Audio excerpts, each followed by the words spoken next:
So when you decided to open your medical billing business or start a medical billing business, did you think about all the roles that you would have to play? Especially if you are starting it as a solopreneur by yourself. If you're anything like most people, you probably didn't. You started this billing business because you like billing, you want to do more billing, or you want to do billing in general, and that's what you want to do. So in this video, I'll be discussing the roles you will have to play as a medical billing business owner. Keep watching.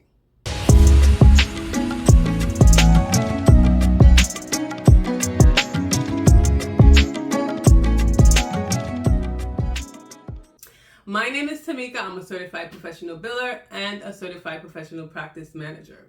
So today's video is part 4 of our series, Stepping Out in Business.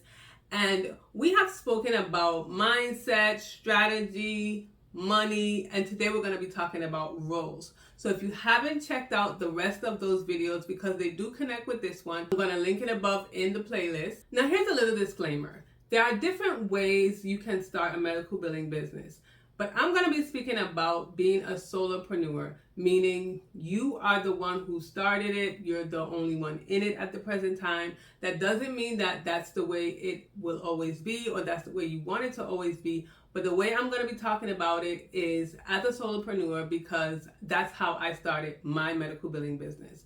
And we're going to be speaking about it in that way. So there are some roles as a solopreneur that you're going to have to take on until maybe you get in a better position where you can hire, add on people, disperse the roles that has to be done. So we're going to go through 4 roles or 4 major roles because these roles can actually be broken down into smaller roles and it will be more roles that you can make. But we're going to be talking about 4 roles that you'll have to play as a medical billing business owner when you are a solopreneur. The first one is CEO, Chief Executive Officer. Now, you probably already knew that. Like most of the time when you start a business, you know that you're the owner, you're the person who's going to be the boss, quote unquote. So you probably already know about a Chief Executive Officer. Now, in this role, you are going to be the overall decision maker. You are the person who will set up the strategies, maybe do the hiring and firing, stuff like that. You'll be setting up the strategies for the business itself. Again, you probably already know about this role because most of the time when people open a business, it's because they want to be the boss. They want to be the ones to make the decisions. So as a CEO, you will be doing just that, making the decisions overall for the company. This position is important, of course, because in order for your business to be successful and to strive and thrive how you want it to, you have to be able to make decisions for your company.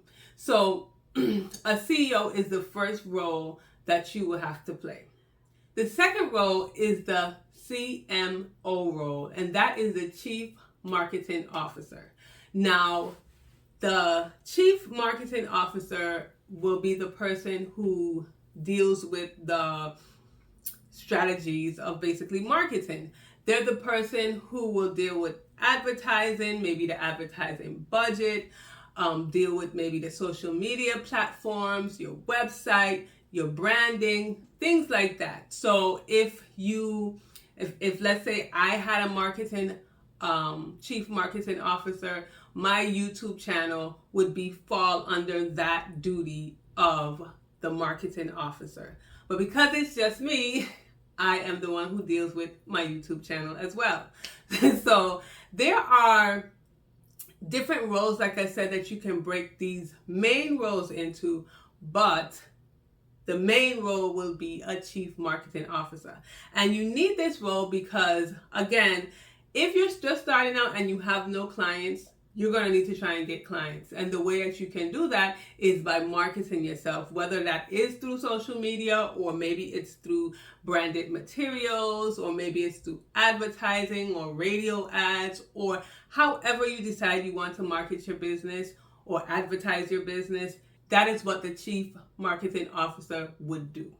So you need to carve out time to do the marketing of your business. The third one is going to be the Chief Operating Officer. And this is the day-to-day runnings of your business. So if you are the one who's actually doing the billing for the providers, you're going to have a duty or duties to do under this role, meaning you might be the one who actually is sending out the claims, or who is posting payments, who is doing the AR. All of those things you will also have to do. So you're actually working in the business, doing the actual service of the business. If you have a consulting business for medical billing, you will be the one who is actually consulting with the different providers. So you're actually working in the business. You're not just working on the strategies and the outside overall services of the business. You're actually performing the service. Now, you also may have like administrative jobs to do. So under this, if you are checking emails, maybe you answering phones, like all of those things are administrative tasks that you will also have to do. So it's not just working on the overall business, it's actually working in the business by doing it. And that is what the Chief Operating Officer does. And last but certainly not least, we have the Chief Financial Officer. And the Chief Financial Officer deals with the money. Because in order to have a productive, successful business, you have to have some form of income, some form of revenue. So whether that income is coming from you investing in your company initially, or maybe you had to get a loan from the bank, or maybe you already have a client and that client is paying you every month. Regardless, you're going to need some type of money to keep that business afloat. So the Chief Financial Officer needs to be able to strategize, budget, do all of those things. Also underneath this falls the bookkeeping, the accounting, and bookkeeping and accounting is two different things. So for me, I do my bookkeeping, but I have someone who does the accounting for me. So that would fall under the Chief Financial section. Now I tried to give an example in each section, but there are a lot of responsibilities as a solo medical biller, and sometimes it can get overwhelming. But we spoke about in some previous videos, and I will link those above, we spoke about organization and time management. And again, this plays a huge role in both of those things. Now, in those videos, it was more pertaining to the actual day-to-day duties of being a medical biller. But as being a business owner, you also have to be organized and have great time management skills, because now you're doing everything in the business. You're responsible for all four of these hats. And if one is dropped, your business might really suffer for it. Now, let's say, for example, you are great being a COO, right? You do the nitty-gritty, the day-to-day operations, and you are actually performing the services of a medical biller. But then you don't do the CFO portion, so your money is all over the place. Sometimes you collect, sometimes you don't. Sometimes you pay your taxes, sometimes you don't. Like, you're all over the place with that. Or maybe as far as marketing, you don't even have a strategy. So you're expecting to get new clients, but you're not marketing or advertising your business. And so no one really knows that you're around. So you're not getting any new clients. And then you're wondering, why am I not getting any new clients? That's because you're not marketing. When we decide that we want to open a medical billing business, we sometimes really don't think about all the things that we're going to have to do, especially if we're coming from a full-time job and we're just seeing the portion of being a biller. Like, we know that we know how to bill. We know that we are great with billing. We have good organizational skills, time management skills. We get the job done when it comes to billing. But we don't think about all the other things that we have to do. And all those other things are going to take up time and energy. So what I would suggest, here is a little tip, is to organize your time again. So as a CEO, I usually try to do strategies for my business maybe every 6 months to a year. So it's not something that I would do every single day because you really don't have the time to do that every single day. So every 6 months to a year or so, I try to sit down, see what's working, see what's not working, see what's new, see what I can do better. Like, that's the overall picture. See who I need to hire.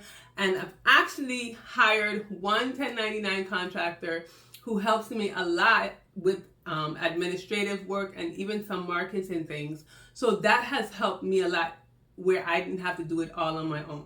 So I usually try to do that every 6 months to a year. Then as far as the CMO, I start a big strategy. So I had to learn that I can't keep switching it up. I can't keep changing new things every time I see something new when it comes to marketing. I want to try this, I want to try that, I want to try this. It's really hard to focus sometimes when you are the only person doing it and you want to do everything. But as a CMO, I sat down and I said, okay, I'm going to try and see what's working from what's not working. So I put together a 3-month plan to say, well, this is what I'm going to do. I'm going to post on social media 3 times a week. I'm going to, post a video once a week. I'm going to go to networking events, every other month. Like, I would have a strategy to market my business and do it for 3 months and see how it works. After the 3 months, I would say, well, this is not working, or this is working, or I need to improve on this. And that has been what helps me. So instead of trying to just, again, do it every day, I do it every quarter. As a COO, of course, that's an everyday thing. You have clients, you have people that you need to talk to. So I have a daily task that I do daily for my billing business every single day. This is what I do all the time, and not every single day, because Sundays I try not to do anything. Sometimes I have to, but and Saturdays I really try not to do too much either, but it all depends on how much things I have to do. But basically, as a COO, you're doing it every single day, all the time. And then the Chief Financial Officer, there are different times, because let's say for bookkeeping purposes, I try to do that, a little bit of it as far as documenting stuff weekly, and then the overall monthly. So I reconcile monthly instead of doing a reconciliation once a month only. Throughout the month, I try to get papers organized together, put things in QuickBooks, so that at the end of the month, it won't be like overwhelming for me. So that is some tips that I kind of do.